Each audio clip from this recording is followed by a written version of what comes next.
آپ آقا دو جہاں امام الانبیاء رسول اللہ صلی اللہ علیہ وآلہ وسلم نے ارشاد فرمایا، السخی حبیب اللہ، فرمایا کا دوست ہے اللہ کا حبیب ہے،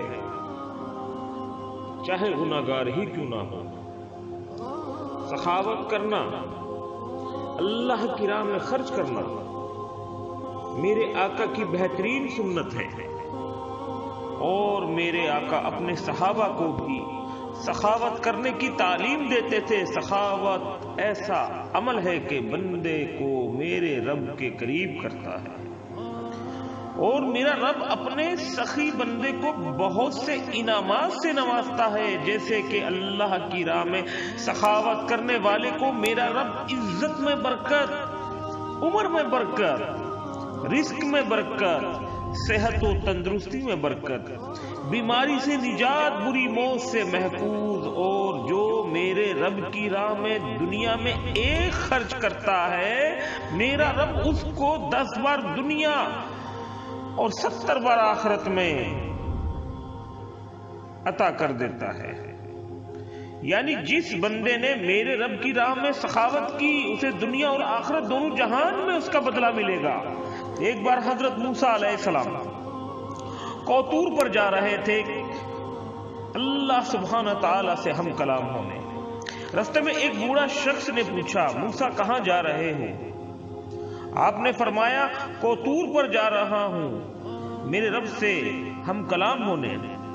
بوڑھے شخص نے کہا، آج میری بھی ایک عرضی اللہ کی بارگاہ میں رکھنا کہ جب سے میں پیدا ہوا ہوں تب سے لے کر آج تک پیٹ بھر کر کھانا نہیں کھایا ہے۔ میرے نصیب کا جتنا رزق ہے مجھے ایک بار ہی دے دے، تاکہ ہم میاں بیوی ایک بار تو پیٹ بھر کر زندگی میں کھانا کھا لیں۔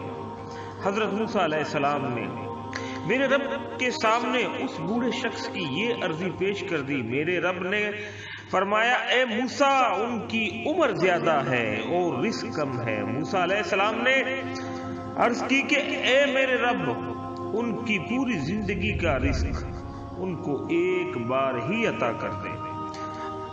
اللہ سبحانہ تعالیٰ نے موسیٰ علیہ السلام کی عرض قبول کی اور اس شخص کو تمام رزق عطا کر دیا۔ اب دونوں میاں بیوی کے سامنے سارا رزق رکھا تھا، اور دونوں ایک دوسرے کو دیکھتے ہیں، کبھی رزق کی طرف دیکھتے ہیں۔ فیصلہ یہ ہوا کہ روزانہ بھوکے سوتے ہیں، آج تمام رزق ہی پکا لیتے ہیں، تاکہ کم سے کم پوری زندگی میں آج ایک بار پیٹ بھر کر کھانا تو کھا لیں۔ اتنی دیر میں کھانا پک ہی رہا تھا کہ ایک تاجروں کا قافلہ وہاں سے گزر رہا تھا، اور وہ تاجر کہتے ہیں کہ بھوکے ہیں، ہم کھانا کھلا دیں، اجرتاً کھلا دیں تو بہتر ہے، اور اگر اللہ کے نام پر کھلائیں تو بہتر ہے۔ دونوں میاں اور بیوی نے آپس میں فیصلہ کیا کہ ہم تو روزانہ ہی بھوکے سوتے ہیں، آج بھی بھوکے سو جائیں گے، لہذا یہ سارا کھانا اللہ کے نام پر ان مسافروں کو کھلا دیتے ہیں۔ ایک بار پھر حضرت موسیٰ علیہ السلام کا وہاں سے گزر ہوا، دیکھا کہ لاکھوں لوگ اس بوڑھے شخص کے گھر پر کھانا کھا رہے ہیں، اور یہ روزانہ کا معمول بن گیا ہے۔ اب حضرت موسیٰ علیہ السلام اللہ سے ہم کلام ہوئے اور سوال کیا، اے میرے رب، تو نے کہا تھا کہ یہ ان کا تمام رزق ہے، لیکن وہاں تو روزانہ ہزاروں لاکھوں لوگ کھانا کھا رہے ہیں۔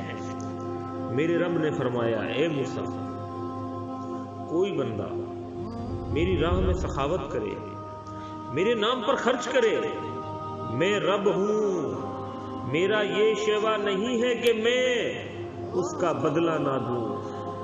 سبحان اللہ، سبحان اللہ، جو میری راہ میں ایک بار خرچ کرے گا میں اس کو دنیا میں 10 گنا اور آخرت میں 70 گنا عطا کروں گا۔ سبحان اللہ۔ ایک مقام پر میرے آقا دو جہاں امام الانبیاء رسول خدا صلی اللہ علیہ وآلہ وسلم نے ارشاد فرمایا، خبردار، خیرات کو مت روکو ورنہ تمہارا رزق روک دیا جائے گا۔ ارے حضور اللہ کی راہ میں سخاوت کرو، اللہ کی راہ میں خرچ کرو، اللہ کے ساتھ تجارت کرو، زندگی بہت مختصر سی ہے، اور اس زندگی میں نہ مال تیرا ہے، نہ اولاد تیری ہے، نہ دنیا کے محلات تیرے ہیں۔ مختصر سی زندگی میں کچھ ایسا کر جاؤ جس کا مرنے کے بعد بھی اجر ملتا رہے۔ عنقریب پیسے گنتے گنتے موت بھی آ جائے گی، آج موقع ہے سنبھل جاؤ۔ اللہ پاک مجھے اور آپ کو اور تمام امت مسلمان کو راہ خدا میں سخاوت کرنے کی توفیق عطا فرمائے، آمین یا رب العالمین۔